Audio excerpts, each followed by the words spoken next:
नमस्कार दोस्तों, आपका स्वागत है हमारे चैनल पर, जहां हम आपके लिए लाते हैं डर और रोमांच से भरी सच्ची और काल्पनिक कहानियां। आज हम आपको एक ऐसी कहानी सुनाने जा रहे हैं जो आपके रोंगटे खड़े कर देगी और आपके दिल की धड़कनें तेज कर देंगी।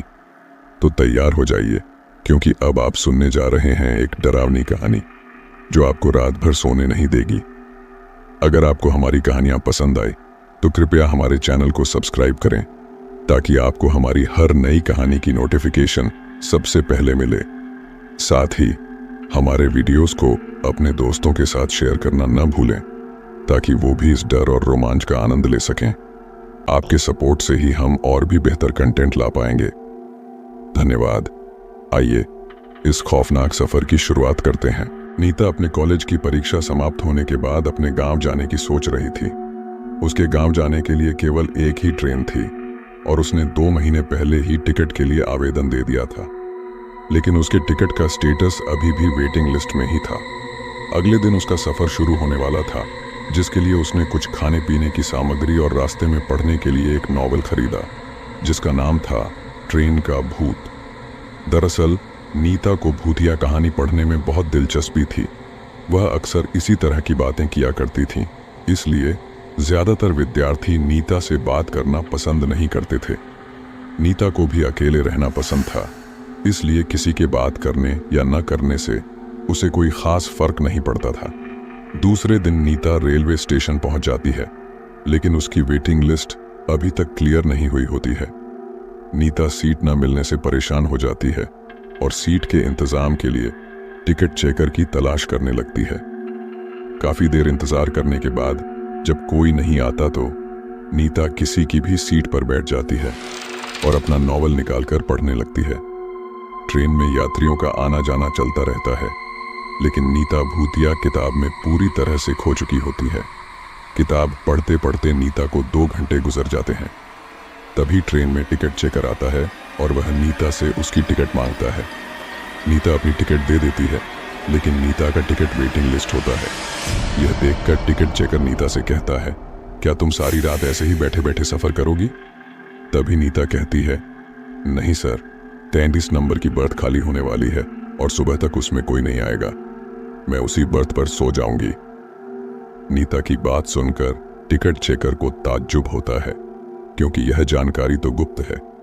फिर नीता को यह बात कैसे पता चली कि वह सीट खाली होने वाली है?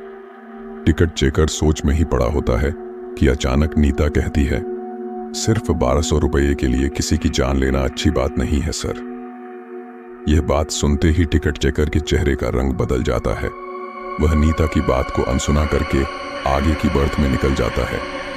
दरअसल नीता जो नॉवल पढ़ रही थी, उसमें भूतों को अपने संपर्क में लाने का मंत्र लिखा हुआ था, जिसे गलती से नीता ने पढ़ लिया था और इसी वजह से नीता के अंदर शैतानी रूह प्रवेश कर चुकी थी। नीता से मिलने के बाद टिकट चेकर बहुत घबरा चुका था।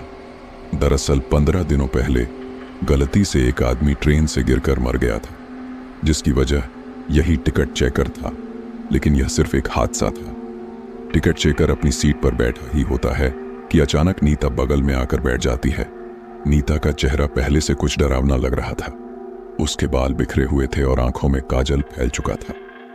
नीता देखने में ऐसी लग रही थी मानो कोई डरावनी चुड़ैल हो। नीता को देखते ही दहशत की वजह से टिकट चेकर बेहोश हो जाता है।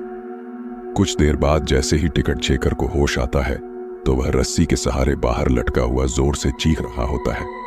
उसकी आवाज सुनकर रेल के सभी यात्री इकट्ठा हो जाते हैं, लेकिन नीता के डरावने चेहरे की वजह से किसी की हिम्मत उसे बचाने की नहीं होती। यात्रियों के बीच में एक भिक्षु भी यात्रा कर रहे होते हैं। वह बहुत देर से आंख बंद करके अपने ध्यान में बैठे हुए होते हैं, लेकिन यात्रियों की चीख पुकार सुनकर उनका ध्यान भंग हो जाता है और वह क्रोधित हो जाते हैं। लेकिन जैसे ही उनकी नज़र बाहर लटके हुए टिकट चेकर पर पड़ती है, तो वह अपनी जगह से खड़े होकर नीता के पास पहुंचते हैं और ऊंचे स्वर में कहते हैं, तुम उसे छोड़ दो, तुम्हारे साथ न्याय होगा। उनके कई बार बोलने पर भी जब नीता वैसे ही खड़ी रहती है, तो भिक्षु आंख बंद करके खड़े हो जाते हैं और कुछ ही देर में उन्हें पता चलता है कि जब तक नीता के हाथ में यह नॉवल है, तब तक भूतिया साया उसके ऊपर से नहीं हटेगा।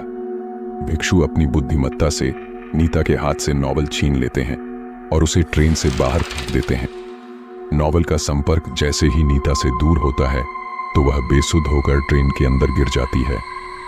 इसी बीच टिकट चेकर, जो कि ट्रेन की खिड़की से लटका हुआ था, वह नीचे गिर जाता है।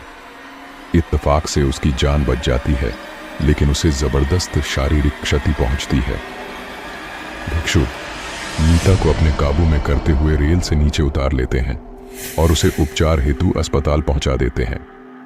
रेल पुलिस की टीम टिकट चेकर को मौके पर जाकर इलाज मुहैया करवाती है। भूतिया नॉवल इंतजार कर रहा है अपने अगले शिकार का, और इसी के साथ रेल की भूतिया दास्तान समाप्त हो जाती है।